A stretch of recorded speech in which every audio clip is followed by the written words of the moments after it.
السلام علیکم دوستو، اردو داستان چینل پر خوش آمدید۔ معزز سامعین حضرات، آئیے سنتے ہیں اردو ناول انتقام قسط نمبر 24۔ معزز سامعین، آپ سے امید کی جاتی ہے کہ ویڈیو کو لائک کریں اور چینل کو بھی سبسکرائب کر دیں، شکریہ۔ وہ بہت تیز دوڑ رہی تھی، اتنی تیز کہ موسم ٹھنڈا ہونے کے باوجود اس کے جسم پر پسینے کی دھاریں بہہ رہی تھی اور سانس دھوکے کی طرح چل رہی تھی۔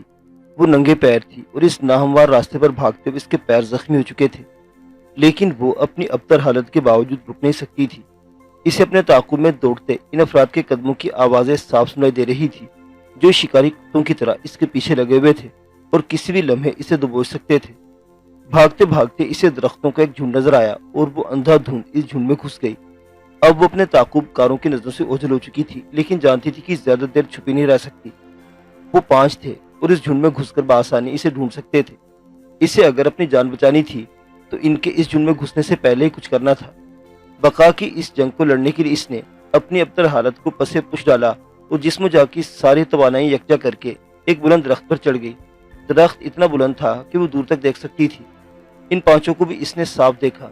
ان میں سب سے آگے بازل تھا، اس کے پیچھے کامی، سلطان، عرفان اللہ اور یزدانی تھے۔ وہ 5 بھی ہانپ رہے تھے اور اسے ان کے ہانپتے ہوئے کتوں کی طرح لٹکتی ہوئی سرخ زبانیں صاف نظر آ رہی تھی۔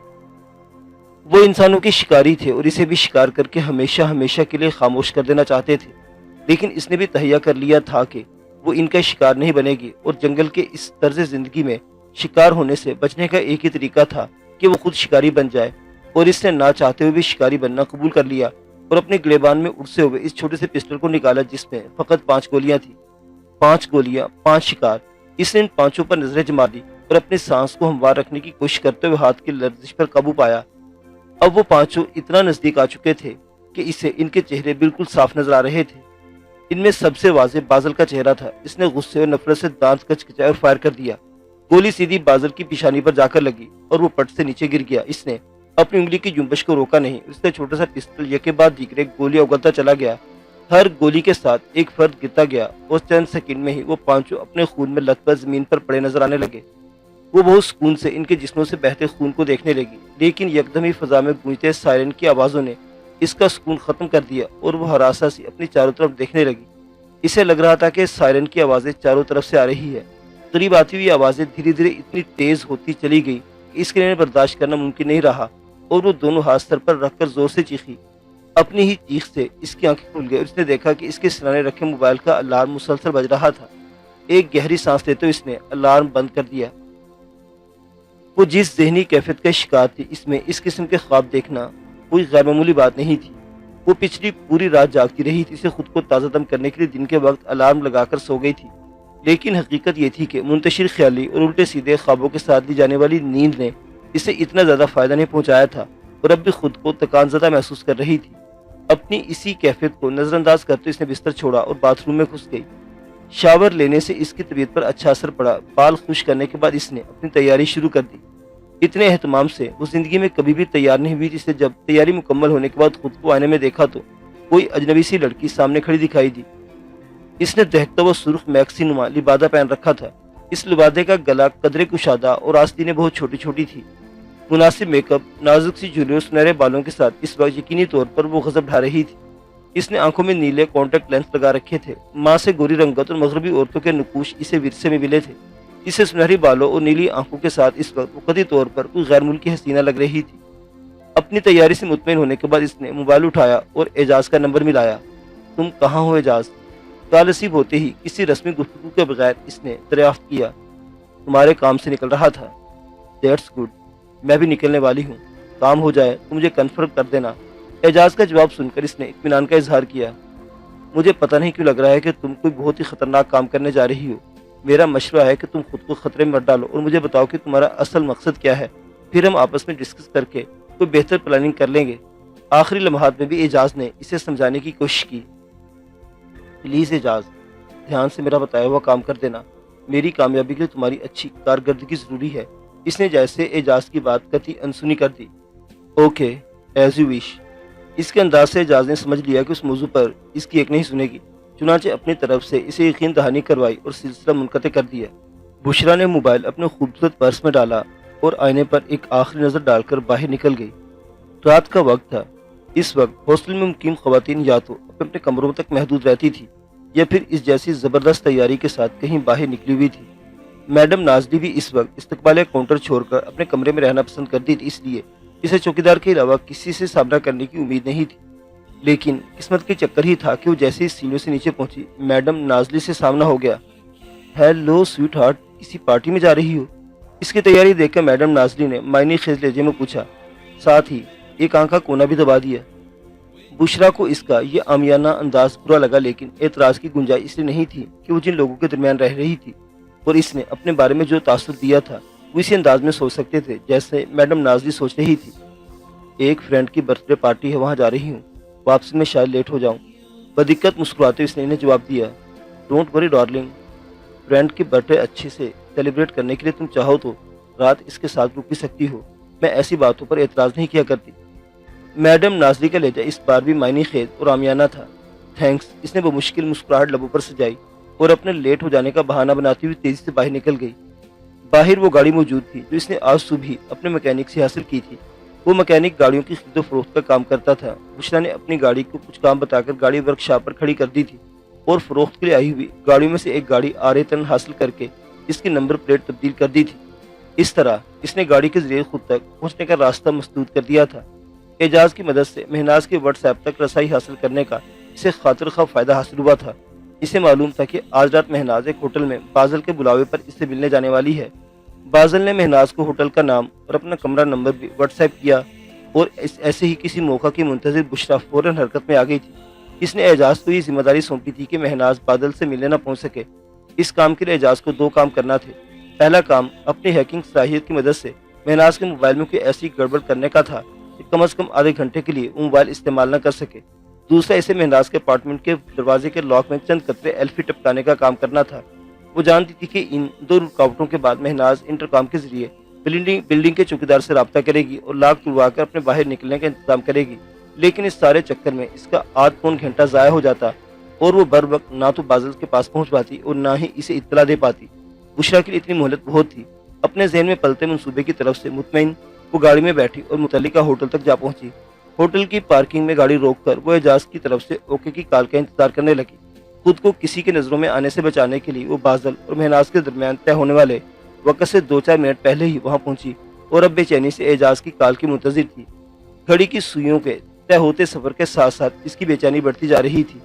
چند منٹوں کا یہ سفر طے ہو گیا تو اسے انتظار کا یارہ نہ رہا اور ڈیش بورڈ پر پڑے کلچ سے اپنا موبائل نکال کر اعجاز کو فون کرنے کی نیت سے اسے انلاک کیا۔ نمبر ڈائل کرنے کے لیے بھی اس کی انگلیاں جنبش کی ہی تھی کہ ایک گاڑی اس کی گاڑی کے قریب آ کر رکی اور اس میں سے ایک شعلہ جوالا برآمد ہوا۔ بشرا کی انگلیاں اور نظریں دونوں ساکت ہو گئی۔ اس وقت کسی نے اسے بائیں جانب سے پکارا، بشرا۔ وہ بہت محویت اور بے یقینی کے عالم میں گاڑی سے برآمد ہونے والی اس شعلہ جوالا سی لڑکی کو دیکھ رہی تھی کہ بائیں جانب سے کسی نے اسے اس کا نام لے کر پکارا۔ اس نے تڑپ کر آواز کی سمت دیکھا اور اعجاز کا چہرہ دیکھ کر بے ساختہ ہی اس کے لبوں سے ایک گہری سانس برآمد ہوئی۔ اعجاز اس کے کچھ کہنے سے قبل ہی دروازہ کھول کر اس کی برابر نشست پر بیٹھ گیا۔ یہ سب کیا ہے اعجاز؟ اس نے ایک بار پھر لڑکی کی طرف توجہ دیتے ہوئے کٹیلے لہجے میں اعجاز سے دریافت کیا۔ لڑکی اب ہوٹل کے اندر داخل ہو رہی تھی۔ ہوٹل کا دربان چھپ کر اسے سلام کرنے کے بعد مؤدبانہ انداز میں اس کے دروازہ کھول رہا تھا۔ شاہانہ انداز سے چل کر ہوٹل کے اندر داخل ہوتی ہوئی لڑکی وہ کوئی اور نہیں مہناز تھی۔ وہی مہناز جو بادل کی داشتہ تھی اور جسے بشرا نے تاج بیوٹی سیلون میں پارلر کی یونیفارم میں فارمل سی تیاری کے ساتھ دیکھا تھا۔ وہی مہناز اس وقت اتنے اہتمام سے تیار تھی کہ اس پر کسی عام ورکنگ گرل کے بجائے کسی امیر زادی کا گمان ہو رہا تھا۔ بشرا کو معلوم تھا کہ اس نے یہ اہتمام بازل سے ملاقات کے لیے کیا تھا، لیکن وہ اس وقت مہناز کو یہاں اس جگہ دیکھنے کی خواہش مند نہیں تھی۔ مہناز کی یہاں موجودگی نے اس کی اپنی تیاری برباد کر دی تھی اور وہ جو بازل کو شکار کرنے نکلی تھی، شکار کا موقع ہاتھ سے نکلتے دیکھ کر سخت جھنجھلاہٹ کا شکار اعجاز سے باس پوس کر رہی تھی۔ پہلے یہاں سے نکلو، کسی ہوٹل کے سامنے بھی گاڑی لے کر کھڑے رہنا ہمیں مشکوک ظاہر کر سکتا ہے۔ اس کے لہجے کی کاٹ کو نظر انداز کر کے اعجاز نے رسان سے سمجھایا تو اس نے ہونٹ بھیجتے ہوئے گاڑی سٹارٹ کی اور آگے بڑھانے لگی۔ اب بولو، آخر مہناز یہاں کیسے پہنچی؟ تھوڑا سا آگے نکلنے کے بعد اس نے اعجاز سے دریافت کیا تو اس کے لہجے میں محسوس کی جانے والی سختی تھی۔ مہناز یہاں اس لیے پہنچ گئی کہ میں نے اسے روکنے کی کوشش نہیں کی۔ اس کے برعکس اعجاز کا لہجہ بہت نرم اور دھیما تھا۔ کیا؟ اعجاز کے الفاظ پر بشرا کو جھٹکا سا لگا اور ہونٹ بھی پھڑپڑائے جیسے وہ کچھ اور بھی کہنا چاہتی ہو، لیکن زوردار کیا کے بعد اس کے ہونٹوں سے ایک لفظ بھی نہیں نکل سکا۔